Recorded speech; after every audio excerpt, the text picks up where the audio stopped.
on va voir 4 statistiques effrayantes qui vont te choquer. Mais avant, on va commencer par une étude qui va me permettre tout simplement d'arriver à ces 4 statistiques. Et oui, parce que, en fait, si tu veux, on va parler vraiment d'une catégorie de personnes bien précise. Et pour que je puisse te donner cette information, on va regarder donc une étude qui a été faite par le Cercle des épargnants. Alors juste pour information, si tu veux faire des recherches, etc. La personne qui est à la tête du Cercle des épargnants, c'est Valérie Pagnol. Ici, on ne va pas faire un truc très rébarbatif, ça va aller très vite. On va donc, là je te montre déjà un écran, donc tu vois, tu as 1000 personnes qui ont répondu à cette étude, 719 répondants non retraités et 281 répondants retraités, d'accord? Ça te permet un peu d'avoir une notion de qui a participé à cette première étude qui n'a pas de lien avec les statistiques que je vais te montrer ensuite. Le but, encore une fois, ici, c'est de resserrer tout ce que je vais avoir à te dire. J'ai quelques trucs à te montrer, ne t'inquiète pas. Point hyper important avant qu'on attaque. Juste en dessous, là, dans la vidéo, donc, tu déroules le menu et tu vas avoir tous les liens vers les différentes sources que j'ai utilisées pour cette vidéo.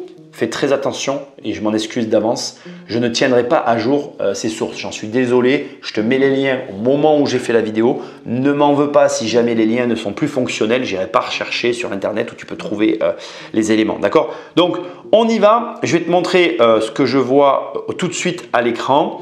Et ce que je veux déjà que tu vois tout de suite là maintenant, c'est l'intérêt porté sur les sujets de l'épargne et des placements financiers par les personnes qui ont été sondées. Donc, tu as 55% des personnes qui sont intéressées et 45% des personnes qui ne sont pas intéressées. Moitié-moitié, une personne sur deux. Ce que je veux que tu notes, c'est que l'étude nous montre que l'évolution de la situation, c'est-à-dire que globalement, le fait qu'il y ait eu une inflation et qu'on ait vécu tout ce qu'on a vécu, a amené au fait qu'il y ait plus de personnes qui s'intéressent aux questions financières. Et ça, je tiens à le dire, c'est plutôt positif. D'accord? Voilà, donc là maintenant, deuxième image hyper importante qui va avoir un lien avec ce qu'on va voir dans un instant. Le fait que 58% des gens sondés ont eu leur pouvoir d'achat qui a diminué. Et seulement 17% des gens sondés ont eu leur pouvoir d'achat qui a augmenté. La situation est la même pour tout le monde, mais il y a toujours une minorité qui s'en sort mieux qu'une majorité. Et regarde, ça se retrouve même dans les différentes études que l'on peut voir. Donc là maintenant, je vais aller chercher différents points qui nous intéressent, à commencer par celui-là, qui est pour moi catastrophique, hein, je ne vais pas te mentir. Donc je te le mets à l'écran.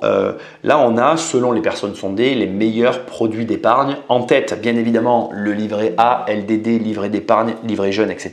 Suivi de l'assurance vie, du PEL et de l'épargne salariale, tout ce que j'aime. Un enfer pour moi de lire ça. On va dire que, de mon point de vue, toujours pareil, les éléments intéressants sont en bas et bien évidemment, les éléments inintéressants sont en tête de liste pour la plupart des gens. Il ne faut pas venir s'étonner si après une minorité gagne de l'argent quand une majorité en perd. C'est tout simplement pour les mêmes raisons que les classements sont complètement déconnecté de la réalité pour gagner de l'argent, bien évidemment. Si tu ne veux pas gagner d'argent, tu fais comme ça. Tu mets ton argent sur un livret et sur une assurance vie, tu seras certain de jamais avoir de thunes. Alors, je vais en profiter une seconde, j'ouvre et je ferme une parenthèse. L'assurance vie, c'est à la fin de ta vie, on est d'accord. Il n'y a aucune raison d'en prendre une avant. Et je m'en fous de ce que tout le monde peut me dire. Quand tu es dans la force de l'âge, tu capitalises sur tes compétences pour aller chercher de l'argent. Venez pas me sortir, ah oui, mais fiscalement, mais on s'en fout. Apprends à placer ton argent et tu n'auras jamais besoin d'une assurance vie. Mais tu en auras besoin à la fin pour transmettre à tes enfants, mais à la fin. Donc si tu regardes cette vidéo, que tu as moins de 70 ans inclus, et que tu as une assurance vie, tu n'as rien compris. Ok? Voilà. Donc, une autre image qui corrobore tout ce que je viens de te dire. Et là, on en arrive même bien évidemment à un autre sujet qui me tient tout particulièrement à cœur, se constituer une épargne de précaution.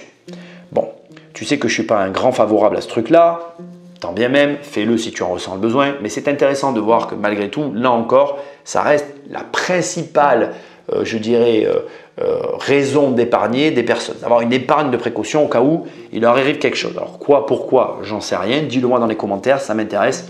Moi personnellement, j'ai un problème avec ça. Ok? Donc voilà, point hyper intéressant malgré tout.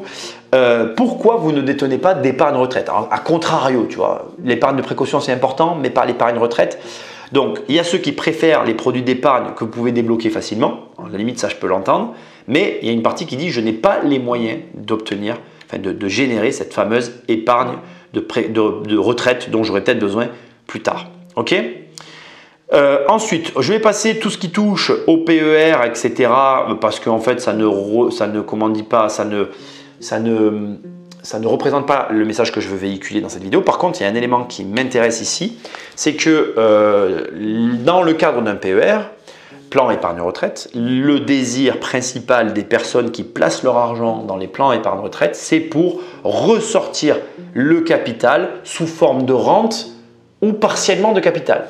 J'aimerais simplement communiquer ici, très rapidement, sur le fait que si tu veux une rente, un PER, c'est le pire des choix. J'arrive pas à comprendre le raisonnement qu'il y a derrière. Pareil, n'hésite pas à échanger dans les commentaires. Je suis très ouvert par rapport à tout ça. Ok ? Point important aussi que je veux ouvrir, ce n'est pas une vidéo sur les retraites, mais je veux l'ouvrir et le fermer. La plupart des gens s'estiment mal informés sur le système de retraite. Mais de la même manière, parce qu'en réalité, vous êtes mal informé financièrement. J'en profite pour le glisser ici parce que je trouve que c'est quand même vraiment embêtant. Ce qui m'intéresse par contre, c'est que 66% des gens sont inquiets pour leur système de retraite, là où 23% des gens sont confiants sur leur système de retraite. Peu importe de quel côté tu te trouves, occupe-toi de ton argent et tu auras de l'argent à la retraite. Ne t'en occupe pas et tu risques d'en manquer. Donc, on en arrive à un autre point qui m'intéresse tout particulièrement pour vos finances et qui ressort dans cette étude que je trouve fort intéressante. J'y arrive, ne t'inquiète pas, il me faut y arriver. À ton avis, et selon les personnes qui ont été sondées, quels sont pour eux leurs meilleurs conseillers financiers? Je te le mets à l'écran et sans surprise, le banquier ressort en premier. Le deuxième, c'est l'assureur modulo le conseiller en gestion de patrimoine. Et après, votre employeur. J'aimerais bien aussi qu'on m'explique. Bref, je suis catastrophé quand je vois ça. Alors, on pourrait me reprocher de dire qu'en bas, il y en a qui répondent personne et que là aussi, on a une majorité, ce qui montre quand même qu'il y a des personnes qui ont la présence d'esprit de comprendre qu'un banquier, c'est surtout et avant tout un commercial qui te vend des produits financiers, de la même manière qu'un conseiller en gestion de patrimoine, de la même manière qu'un assureur. Il n'y a que l'employeur que j'avais du mal un peu à comprendre ce qu'il vient faire là. Alors, bizarrement, je tiens quand même à le dire, je pense que l'employeur, c'est une bonne mécanique parce que quelque part, c'est un entrepreneur, il est censé s'y connaître avec l'argent, sauf que je suis obligé de mettre un bémol, ça dépend des employeurs. Tu as des employeurs qui ont une gestion financière catastrophique et tu en as qui sont de très bons conseillers à mon avis. Ça dépend de l'employeur sur lequel tu tombes. Je voulais donc te mettre le doigt là-dessus, sur le fait que, s'il te plaît déjà, arrête de croire qu'il existe des bons conseillers financiers. La seule personne qui se soucie de ton argent, c'est toi-même. Ok, tu es la seule personne à pouvoir t'aider sur le niveau financier. Ni le banquier, ni l'assureur, ni le conseiller en gestion de patrimoine ne saura te donner de bons conseils en matière d'argent, malheureusement. Ok ? Je vais finir avec bien évidemment le dernier point de cette étude qui m'a énormément intéressé, c'est celui-là. Donc, il y a à la fin une espèce de récapitulatif des patrimoines des personnes qui ont été intéressées. Donc, 19% des gens sur les 1000 considèrent ne pas avoir de patrimoine financier. 14% ont moins de 7 500 € de patrimoine financier. 14% encore ont entre 7 500 et 15 000. De 15 000 à 50 000, 17%. Et seulement 21% ont plus de 50 000 € de patrimoine financier. 15% n'ont pas souhaité répondre. Que font ces 21% que ne font pas les autres? On va s'intéresser à ces 21% de personnes qui ont plus de 50 000 € de patrimoine financier. Et c'est maintenant que je vais te présenter 4 statistiques choquantes qui, j'espère, pour la deuxième fois, vont te faire réfléchir sur tes propres finances. Et tout est déjà noté parce que j'ai préparé cette vidéo. Concentre-toi, c'est la première fois que je ne vais pas écrire dans une vidéo, mais pour autant, c'est le passage le plus important. Donc, j'ai besoin de toute ton attention. On attaque avec la première des 4 statistiques, l'épargne. Donc, l'épargne, aujourd'hui, par rapport à nos revenus respectifs, elle représente 15% de nos revenus, soit 260 € par mois, et 3 120 € par an par personne. pour, lorsque l'on est un ménage, 7 306 € qui n'est rien d'autre que le double. Ça, c'est la moyenne de l'argent que les Français mettent de côté. C'est une moyenne, ça ne veut pas dire que c'est le montant précis que tu dois mettre de côté, que je dois mettre de côté, que nous mettons de côté. Certains mettent plus, d'autres moins. Pour certains, la somme est énorme, pour d'autres, elle est toute petite. Ça dépend de tout un chacun. Maintenant, regarde, point hyper important, j'ai noté ici quelque chose qui a vraiment, pour moi, une importance. 2022, 244 €, c'est-à-dire que le chiffre n'était pas le même. 2023, 268 €. Retenu pour la vidéo 260, ce qui veut dire que ce chiffre évolue tous les mois en permanence en fonction de tout un tas d'éléments. À toi de faire la part des choses. Cette première statistique, tu la retiens. T'inquiète pas, on va y revenir dans la vidéo. Deuxième point, tout autant important, moi je l'ai appelé le paradoxe du budget. Tu vois, c'est intéressant. Et donc déjà, on commence d'entrée de jeu par ces premiers chiffres que tu vois là. 12% des gens n'ont aucune notion de leur budget pour fonctionner mensuellement au niveau de l'argent. C'est comme ça, on pourra en parler, mais on ne va rien dire sur le sujet. Tu as quand même 52% ici, ils ne sont pas mieux lotis ceux-là. Ils n'ont qu'une notion approximative. C'est un peu comme si tu venais sur cette chaîne en cherchant un moyen de devenir riche et qu'on échangeait toi et moi et que tu me disais « Ah, moi attends, j'ai une très bonne stratégie pour être riche. » Oh, le vent va dans cette direction, je vais par là-bas. Tu vois, c'est un peu la même chose. Et il y a donc beaucoup de gens, plus que ce qu'on imagine, qui n'ont en fait aucune notion réelle. Ils n'ont qu'une notion vague dans leur tête du budget qu'ils ont besoin pour fonctionner. 36% seulement connaissent leur budget. C'est vraiment trop peu. Donc déjà, je pourrais même m'arrêter là et te dire, tu veux changer ta vie financière? Fais tes budgets, connais tes chiffres. Mais t'inquiète pas, la vidéo ne s'arrête pas là. Donc j'ai séparé ensuite en deux parties tous ceux qui ne font pas leur budget. J'ai rien mis en fait parce qu'il n'y a rien à dire, hein. C'est inacceptable. Donc tu sors, si tu ne le fais pas, tu vas le faire. Tu coupes la vidéo, tu vas faire ton budget, c'est encore ce qu'il y a de mieux, puis tu reviendras après. Et tous ceux qui font leur budget. On va s'intéresser à ceux qui font leur budget tout en sachant que les chiffres que je vais te donner sont des chiffres qui sont pris pour à chaque fois des ensembles de personnes. Et donc à chaque fois ce sont des nouveaux chiffres, ce ne sont pas des chiffres qui se complètent. Okay, donc, et là je vais t'expliquer le paradoxe du budget. Dans les personnes qui font leur budget, on a 95% de propriétaires qui ont un crédit immobilier et on a 93% de consommateurs qui sont endettés pour aller consommer. Qu'est-ce que ça nous apprend selon toi? Ça veut dire que si tu es là, que tu me regardes et que tu ne veux pas avoir de dette, c'est quand que tu grandis un peu et que tu endosses tes responsabilités pour t'endetter. Alors je sais, il y en a qui vont dire « Mais Nicolas, c'est pas parce que tu n'as pas de dette que tu n'es pas responsable financièrement et que tu ne prends pas les choses au sérieux. » Oui, mais regarde, en général, la plupart des gens prennent leur argent au sérieux quand ils sont endettés parce qu'ils savent qu'ils n'ont plus droit à l'erreur. Et donc, ça te montre le paradoxe du budget et le paradoxe de l'humain. C'est que finalement, pour être vraiment engagé, il faut prendre des engagements. Donc arrête de me dire « je ne veux pas m'endetter ». L'endettement fait partie du jeu. Regarde, 71% surveillent simplement leur compte. Ça ne veut pas dire qu'ils ne les regardent pas, mais ça ne veut pas dire non plus qu'ils les regardent régulièrement. Ils les surveillent de temps en temps. 71%, c'est beaucoup trop. Et ça descend. 80% vérifient tous les mois. Alors tu vas me dire non, c'est plus. Oui, tu as raison, c'est plus, mais tu vas voir, on va redescendre derrière. Vérifier tous les mois, ça a l'air d'être la norme. Je trouve ça acceptable. Mais pour moi, ça descend parce que c'est toujours pas mieux en fait.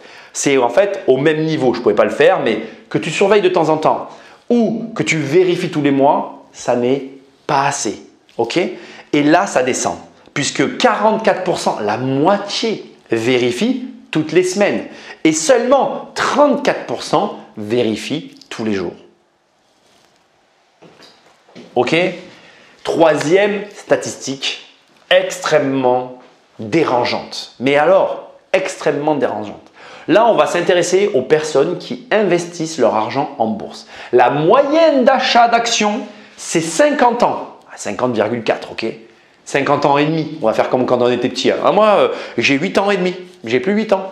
Attends, mais je rigole, mais c'est pas drôle en fait. C'est sérieux là? T'attends d'avoir 50 ans pour investir? Attends, regarde. 29% ont entre 30 et 44 ans. Là où seulement 44% sont des femmes. Alors mesdames, réveillez-vous un peu. Souvent on me dit, tu t'adresses qu'à des hommes. Alors, regarde, faites quelque chose quand même. 66% d'hommes. Ça dépend que de vous, hein, les filles. Bon bref.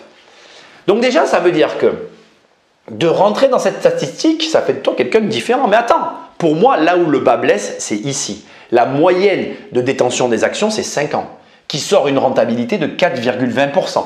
Là où la plupart des gens qui arrivent à conserver leurs actions sur une durée moyenne de 40 ans sortent un 15,1%. Moi, celle-là de statistique, elle me choque parce qu'elle montre à quel point tu es faible. Ouais, mais on va en reparler encore, ne t'inquiète pas. Quatrième et dernière statistique, qui n'est pas vraiment une statistique, je vais l'avouer, qui est plus en fait la décomposition du patrimoine d'un Français moyen et qui va être hyper intéressante. Et là, après, on va pouvoir parler, toi et moi, on va arriver au sujet qui nous intéresse de cette vidéo. Ok, regarde. 55% du patrimoine français qui se matérialise ici en moyenne qui est de 446 000 € pour les propriétaires. On est d'accord que, et je tiens quand même à le préciser avant de revenir ici, dans cette vidéo, je parle des gens qui se situent là. Je n'ai pas aucune considération pour les autres parce que je suis en train de dire, je m'intéresse aux gens qui s'intéressent à leur argent et j'aide les gens qui ont de l'argent à avoir plus d'argent. J'écris des livres pour ça d'ailleurs. Puis après, je suis sur Amazon et ce livre il apparaît, devenir riche sans argent et tu auras plus d'argent. Bref. On s'intéresse à cette catégorie. Bien évidemment qu'il y a des gens de ce côté-là qui ne s'intéressent pas à leur budget, qui sont locataires, qui ne sont pas propriétaires. J'ai de la considération pour eux, mais je ne peux pas m'adresser à eux. Il n'y a rien à améliorer si tu ne t'intéresses pas à tes finances. Donc, en moyenne, les gens qui s'intéressent à leurs finances ont un patrimoine de 446 000 € composé à 55% d'un bien immobilier d'une valeur de 245 300 €. Ok ? Ensuite, ils ont en général 32% d'actifs financiers. Il n'y a pas de précision sur la composition de ces actifs financiers. Il y a dans ce montant-là vraisemblablement une voiture. Ça ne veut pas dire que ce sont des actions en bourse par exemple. Ça peut être des biens de valeur qu'ils ont chez eux, leur mobilier, tout un tas d'éléments qui font la valeur. Ok ? Il y a ensuite 15% pour la partie qui sont dans le professionnel, dans l'entrepreneuriat, qui est matérialisé par donc, de l'actif professionnel à hauteur de 66 900 €. Et la somme de ces trois éléments forme 446 000 €. Donc si tu additionnes 245 300, 142 720, 66 900, tu auras 446 000 €. Mais attention, ce n'est pas terminé.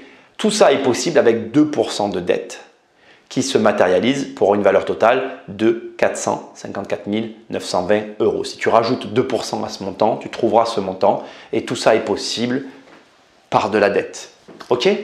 Donc on arrive maintenant au merveilleux moment que je veux partager avec toi et qui est celui-là. Je me suis amusé à faire un petit tableau et je vais te demander de prendre quelques minutes pour bien l'observer. C'est un tableau comparatif de deux situations. La situation décrite par ces études, donc la première que je t'ai lue, ainsi que finalement les statistiques que je viens de te montrer. Et j'en ai dressé, on va dire, un portrait financier de ce que l'on peut déduire de tout ce que je viens de partager avec toi. Et le portrait est le suivant. Tu épargnes 260 € par mois. Sur 60 ans de carrière, donc on élimine 20 années d'études, on prend que 60 ans de carrière, tu vas vivre 80 ans, tu auras épargné 187 200 €. Tu auras donc regardé tes comptes une fois par mois parce que tu es concerné. Bon, j'ai écrit mensonge, ne t'inquiète pas, je vais t'expliquer. Derrière, tu auras investi 194 € dans une voiture, des actions, peu importe, ça représente 140 000 €.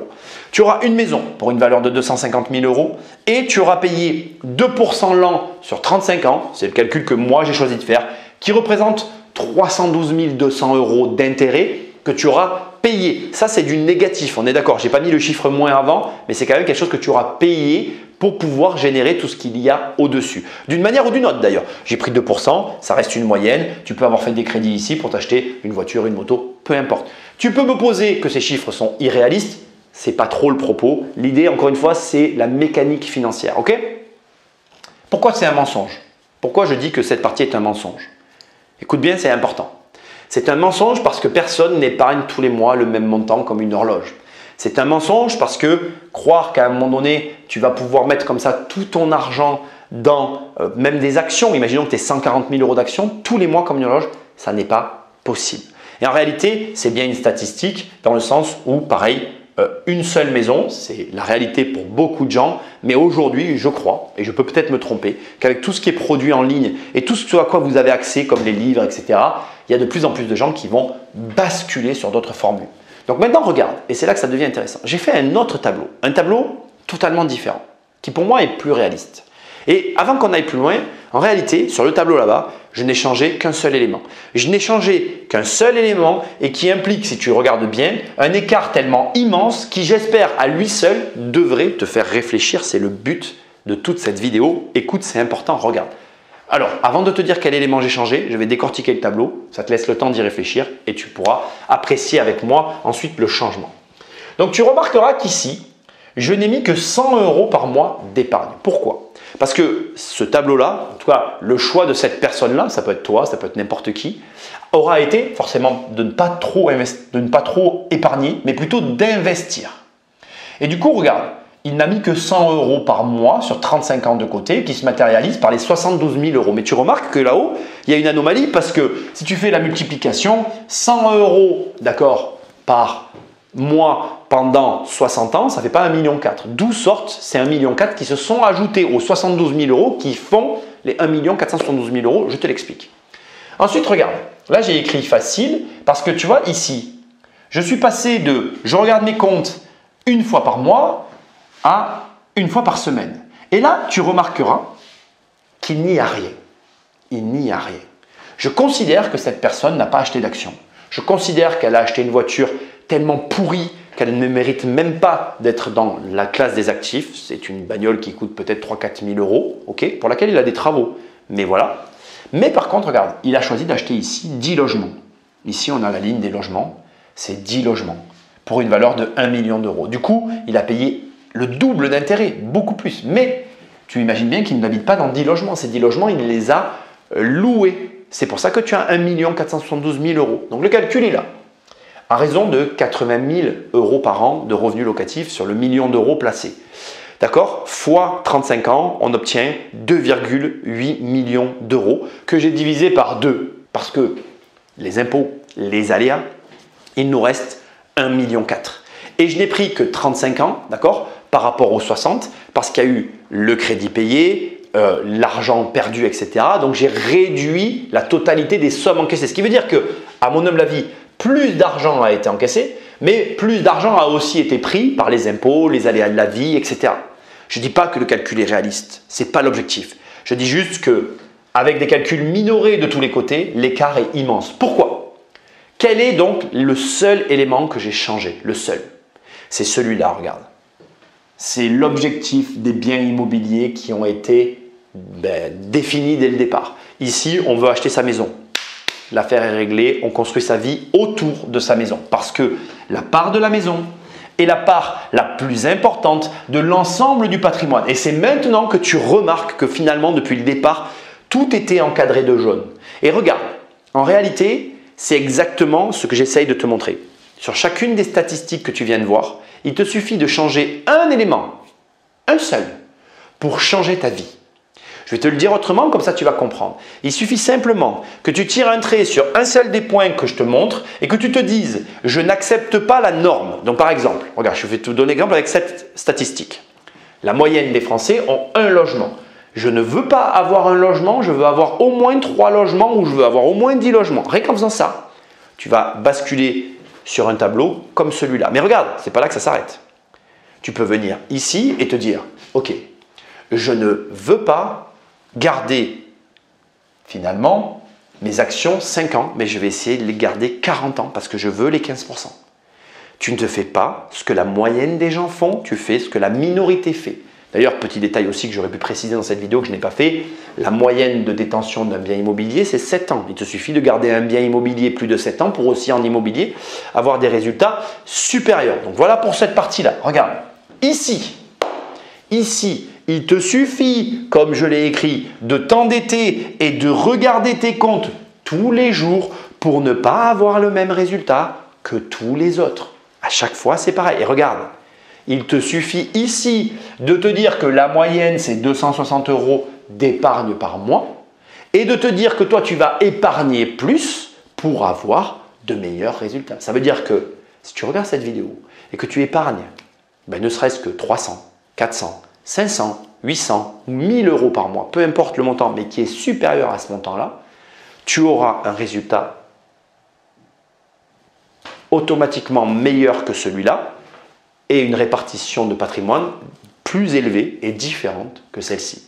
Ce qui veut dire que ça corrobore ce que je te dis depuis très longtemps. Concentre-toi sur un élément.